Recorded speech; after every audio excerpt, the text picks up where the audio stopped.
Mr. Deputy Chairman, after hearing this discussion, which has been threadbare, there is very little new to be said on the subject, and I will just say a few words by way of expression of the public views on this important measure. As we have seen since morning, there is no section of the House which has welcomed this measure. This is apprehended to be unnecessary because we have seen there are two main things as far as this amending bill is concerned. One is in regard to the summary eviction of the occupants and the other is unauthorized occupation. I would like to say that it may be that administratively the government is faced with some difficulty, but as it has been stressed in this House, this question is more of a human nature than of any other administrative difficulty. Who are the people who are affected by this measure? In the first instances, they are very poor people who are living in slums and in those undesirable conditions, or they are refugees from Pakistan. We have seen that even rich people who came to India as refugees have had to take shelter in any corner or in the verandas or on the pavements wherever they could find a little accommodation, and they have lived for years under conditions which were most unhealthy and undesirable. In due course of time, these people have been able to put some roof over their heads. As it is, it seems that the provisions which are sought to be provided in this amending bill are very innocuous.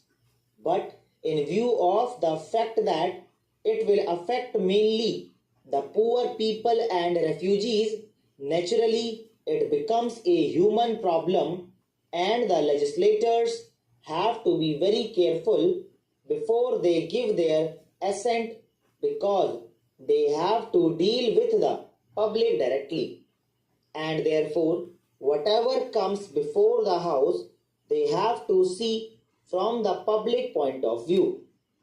I would submit that ordinarily there would be no difficulty in giving assent to this bill.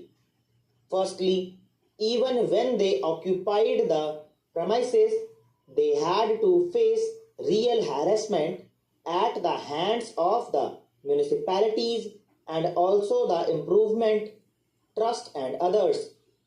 Now that they have got some shelter over their heads, if they are to be removed from there, they have to be treated very kindly. I dare say, just now, the Honorable Health Minister, in a very sympathetic way, explained the real position, and I am sure the conditions would be as she has promised them to be. But even then, we will have to take the extreme cases and see that these unfortunate people who were at one time middle class people or even rich people and are today refugees do not have to run from pillar to post for even a little space and a little shelter over their heads. If due to some mistake of the authorities or red tapeism or due to ordinary administrative difficulties, the lower authorities take a strong view of it, then their conditions would become really harassing and very inconvenient. I would therefore submit that this summary eviction is a great sting in dealing with such kind of people who are very poor and especially who are refugees. As far as the land is concerned or the premises are concerned, government already possesses the authority and power.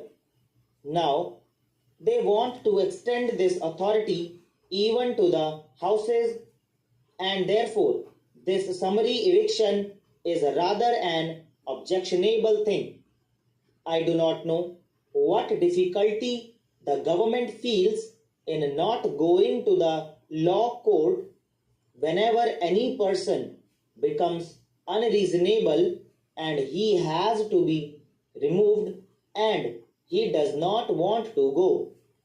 More than one honorable member has on the floor of the house stressed this point, and I will submit that the sting will be taken out of this whole bill if the summary eviction provision is removed.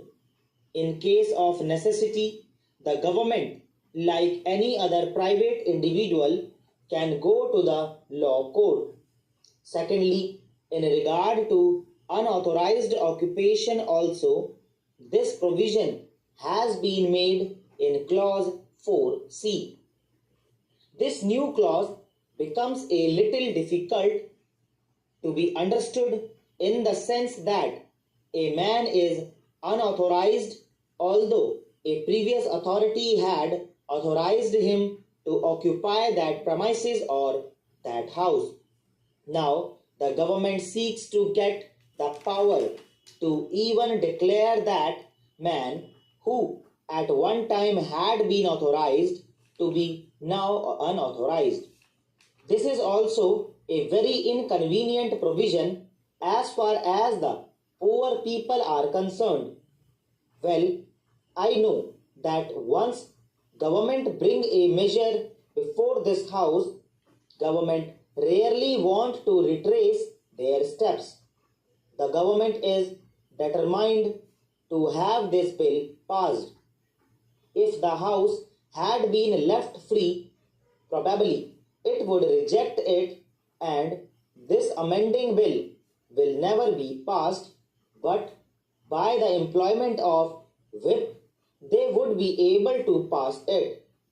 I would, in that case, submit to the Honorable Minister that when such occasions arise, when a person has to be evicted, alternative accommodation should be provided to such an unfortunate person nearer his place of occupation and near the place where he has got work. Of course, the Honorable Health Minister, as a lady and also as a humanitarian, and because of the portfolio she holds, is very kind-hearted, and she has given us a very special assurance that these people will be given every facility and it will be treated as a human problem even after passing the bill. She has also told us how, under the new conditions, people have appreciated the position. But even then, why are these people living in the slums? They are living there because they have no other means. The Honorable Health Minister just now told us that they have been given accommodation in a better place where ordinarily they would have to pay rupees 12.